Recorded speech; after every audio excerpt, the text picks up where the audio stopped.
Why, hello and welcome everybody. It is Pohx again. So today I wanted to go ahead and talk to you guys about my Crucible character that I've been playing. We're still on the aspiring difficulty. We're moving into Challenger today, which you'll see on the stream. And this is going to be a no actual gameplay video. I'm having some really big issues showing Twitch highlights and stuff.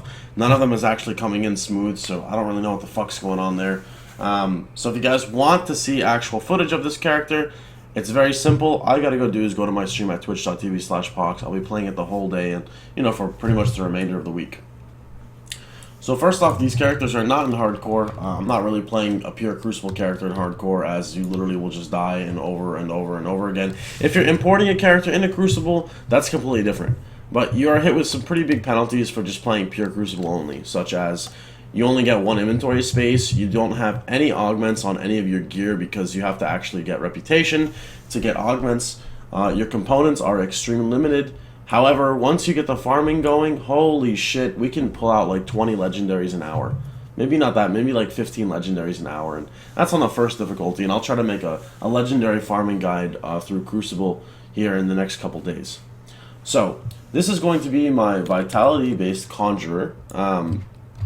And I'm going to explain a little bit of how I allocated. So, it's a very easy, simple character to level. It's great for beginners. The damage, I would say, is like in the middle. When you're playing throughout the character, like at the first, you could say like normal difficulty and as elite difficulty for the second, you will shit on everything. When you get to about ultimate, your damage will start to fall off a bit until you start getting really, really good gear that kind of fits in that slot. So, let's talk about how we leveled. You want to start off with Devouring Swarm. Devouring Swarm is a skill that is super, super strong. You shoot it out, and Devouring Swarm will go. Anything that gets hit by Devouring Swarm will get a debuff on them. Their Vitality resistance is lowered, and you heal a percentage of the damage that's dealt. So that's one of your first main heals. Don't worry about the Dryad's Blessing, that's something different. Next up, I went immediately right into Heart of the Wild, so I went 1 point to Mogragen's Pact. If you want some more regeneration, there's nothing wrong with specking points in this and removing it later. So I picked up Mogragen's Pact, and then I went 10 points in the Heart of the Wild. After that, it was a pure rush all the way to Storm Totem, where you want to get Storm Totem and convert it over to Vitality damage with Corrupted Storm. Now, you can have quite a few of these totems out, and you can see here by my damage list, I have hit a crit of about 25k with one of my Storm Totem bounces, which is not too bad. We've killed 40,000 monsters on this character and 3,500 bosses, so I've put a decent amount of time into it. And you gotta remember again that Devouring Swarm reduces their Vitality resistance, which makes them take more damage from your totems. I've got level 1 Wendigo and level 1 Blood Pact. These are being boosted through plus all the skills and stuff. Same thing with like Oak Skin. I've got 1 point just to get the bonus from my my gear. Now the reason why I only have 1 in this is because I don't really want to face tank much in Crucible. There's a lot of overlapping AoEs that happen in Grim Dawn, and I'm not a big fan of just standing still. So I'm constantly moving around. I'll probably come back and max this later. It's just not a priority to me right now because I've got so much sustain already. So let's go into the Occultist tree. After I maxed out Storm Totem, there was really nothing left for me, so time to go Occultist. Occultist, we've got Curse of Frailty. I've got a level 4, because the only thing I need from this curse is the movement speed reduction, and to make sure it's large enough. Every time you put points into Frailty, it increases the AoE. You can see it's currently a 5.3 meter radius. At level 5, it's going to be a 6.1 meter radius. Moving on more, we've got Vulnerability, which is the bread and butter for it, which reduces their Vitality resistance by 36%, which will stack with your Devouring Swarm. It also reduces their defensive ability and their elemental resistance for any of your friends that you're playing with that do elemental damage. I've got 1 point in Blood of Dreeg. The reason why is on a 12.8 second recharge, it heals 10% health. That's not bad at all. You could put more points into it if you'd like. The main reason I use it is for Aspect of the Guardian, which keeps on 100% uptime because Blood of Dreeg lasts 30 seconds and my cooldown is currently 12.8. I get 50% Vitality damage, which is very good. I get 100% Poison and Acid Resist, which is very good because it's a lot easier to gear around. And I get 12% Physical Resistance, which is very good as a caster. After I maxed out Aspect of the Guardian, I went over to Sigil of Consumption. Sigil of Consumption is a very strong skill. You don't need to get it at the beginning, but in general, it's an extremely strong skill, especially because a lot of your legendaries will overlevel it. You can see it's 20 of 12. I've got 8 Sigil of Consumption on my gear. So it deals quite a bit of vitality damage, and you can see it says 32% of the damage dealt is converted back to health. And you can have multiple ones out at once. This would be Sigil of Consumption. Oh, I gotta switch my Naga, hold on. This would be my Sigil of Consumption. This would be the Storm Totem. This would be the Wendigo Totem. Oh, it's kind of hard to see the Wendigo Totem. It's got the little blood aura around it. This would be the Blood of Drieg. And that's about it from there. So next up, we've got... where is it? Oh yeah. I put 1 point into Destruction, which I'm going to remove. I had plus Destruction gear. And then I've got Doombolt. I'm still playing around with Doombolt. They did they buffed the cooldown.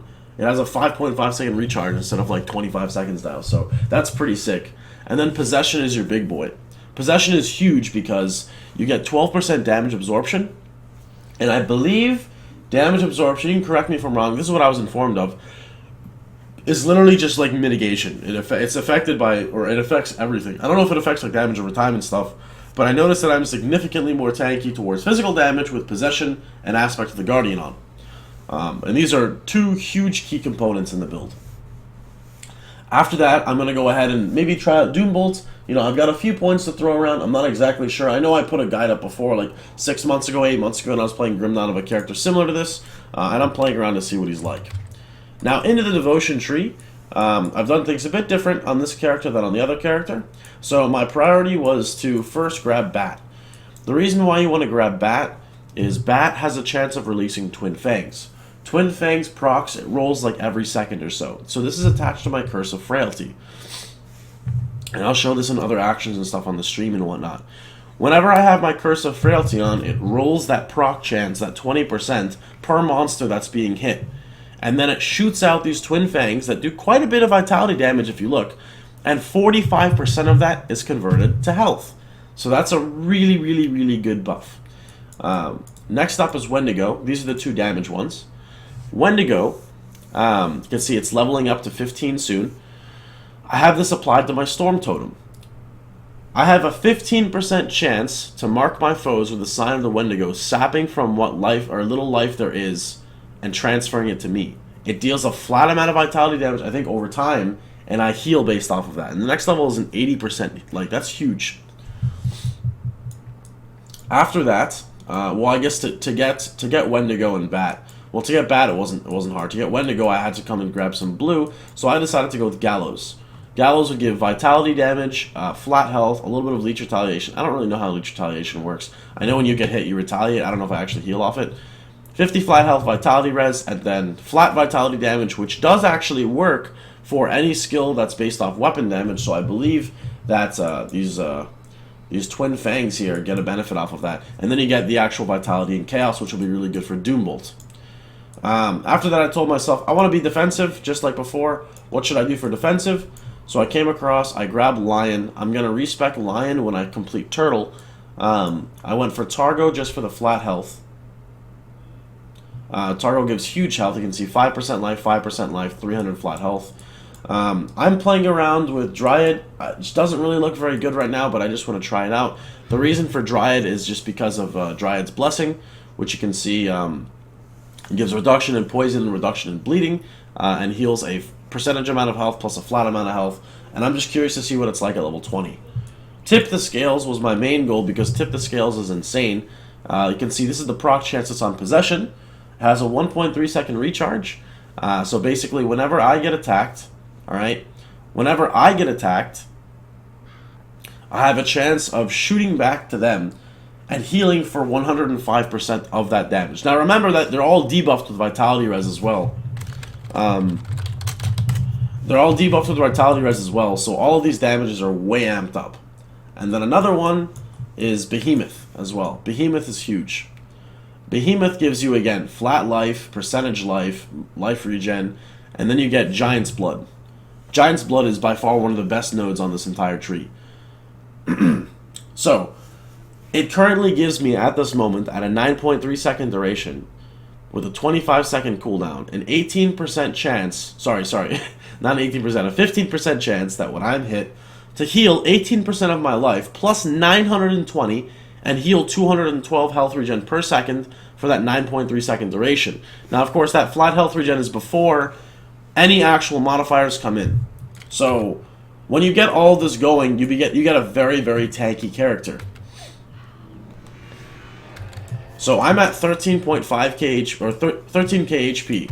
I have a weapon swap that I use, which is my meat shield, which when it procs, I get 50% life, and then I can use an active off of my other offhand weapon to gain 15% life, plus the buff I can get from here. I can sit at about 23,000 health at level 69.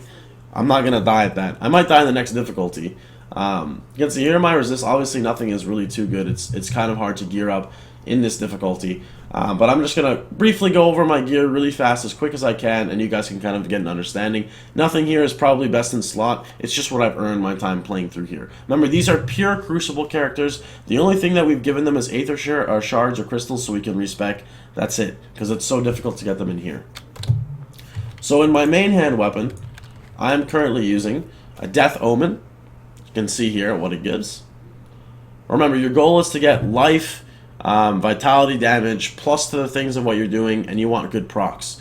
So the proc on Mark of Death is when I get hit, I hit them with vitality damage, reduce their max health, reduce their defensive ability, and reduce their total speed, which is attack speed, movement speed, and cast speed. Very good for being chased by bosses and kiting. I've got a Fiend Scale Jacket. Nice, very good health roll, high vitality decay, or sorry, high vitality damage. Actually, 40% is not that high. And then Contagion, where whenever I get hit, it debuffs them and spreads a dot. Boneweave Leggings give 50% vitality damage, plus 2 to Sigil of Consumption and Wendigo Totem. When I get hit, I have a chance of creating a smaller Sigil of Consumption, which heals me for 40% of the damage dealt.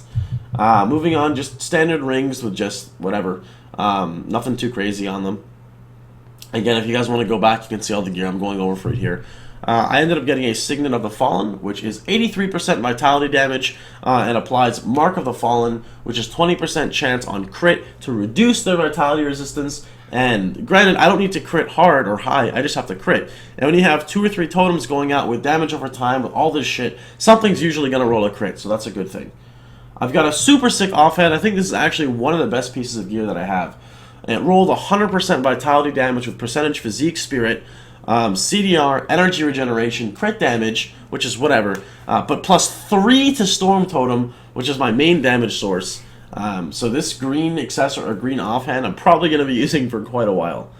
I've got Blood Fury Spalders. They give 31% vitality damage, pretty low roll, 200 health, nothing really too crazy. They do give plus 3 to Sigil of Consumption and 2 to Devouring Swarm, which is very good. And then Blood Fury, which is, I guess it buffs me. It gives me a buff for 80% vitality and bleed and cast speed and attack speed. Next up, Touch of Everliving Grove. These are just some tank gloves. Basically, they give plus 2 to Heart of the Wild and plus 2 to Oak Skin, along with some defensive aspects. Now, when you have things like this, you can actually respec a little bit. So if you go over the max level of Heart of the Wild, you only get 1% life opposed to like 4% life. So I removed 2 points to keep it at 10, and that's why I put 1 point into Oak Skin to get basically free pierce resistant armor. Alright. Next up, we got Worm Scale Foot Guards. They give plus 2 to Storm Totem. They give 16 all res and movement speed.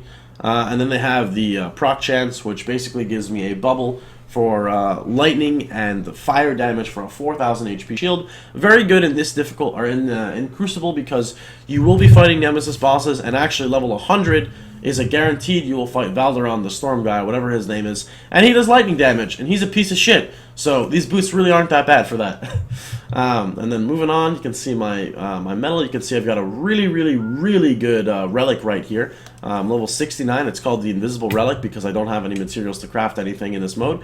And then I've got my Boneweave Girdle, which is also pretty good. Gives plus 3 to Devouring Blades. I don't even know what the hell that skill is, but it gives plus 3 to Sigil of Consumption, 57% vitality damage, offense ability, defense ability, flat health. I don't think the 3% of attack damage converted to health does anything for me. I could be wrong. I don't know how it interacts with spells. And then we got Wave of Souls, which is a proc chance on it, which whenever I get hit, this is a big one. And it has a 16 meter AoE, does a shit ton of vitality damage, and 100% of that damage is converted to my health. So you can see we got a lot of good sustain going on here. Anyway, I hope you guys enjoyed the video. If you guys have any questions, please feel free to drop them down below. Again, you can just check all the stuff out. I'm going to be streaming, so it's a little hard to update these guides. There already is gameplay footage on my YouTube channel if you want to go search it. If not, again, you can just go ahead and check it out here on my stream. I will be uploading some Crucible runs up to 150, showcasing the legendaries, and that, of course, will showcase this character as well. Again, I could not do that today because I was a little pressed for time. I woke up a little late. You know, it's 3 o'clock p.m. here, about to turn on the stream. Hope you guys had a wonderful time. Hope you guys enjoyed yourself. You know, feel free to like, share, and subscribe if you did. And have a wonderful day, everybody.